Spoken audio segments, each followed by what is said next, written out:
Christopher Hitchens was a highly respected, often controversial man of letters. He condemned religion in his book, God Is Not Great. His other targets included Bill Clinton, Henry Kissinger, and Mother Teresa.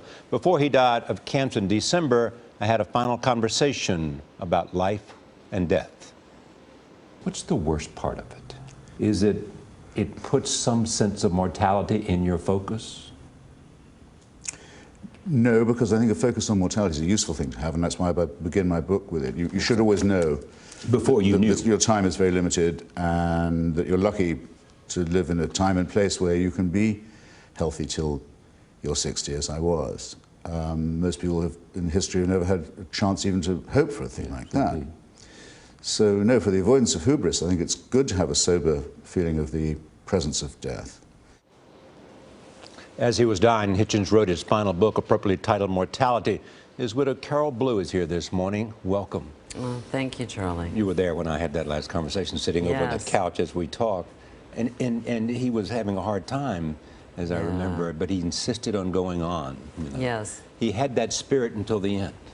Absolutely, until really hours before he died. And in a sense, the end, he was optimistic that somehow he would survive this, and, the end was unexpected. It was, because it was sort of he was living with profound illness and the treatments that accompanied it for a very long time. But these treatments, lots of them very cutting edge, had worked, and his oncologist had said he was in the 1% of people who'd be alive in that shape with that little amount of cancer. Yeah. And then he caught a serious pneumonia, a bug. Yeah. Define him for us, because you knew him so well, and so many people in the world of letters, and people who were charmed and fascinated by what he would write, and especially seeing him on stage. I think he was much better than you can possibly imagine. He really was. You describe, in fact... it's a shame they weren't all there for it, because it was quite a romp. It was an experience to live with Christopher Hitchens. Yeah. You describe, in fact, that he was holding court to the end, even though he knew. Well, he didn't... he knew he was very sick, He knew he was very sick. He had hoped to... he had checked into the hospital feeling funky, and it was one of those super bugs you get in the hospital.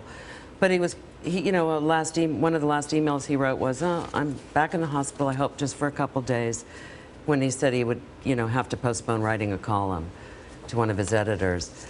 There were many friends there, and he was the one kind of carrying the conversation, bringing up the various subjects.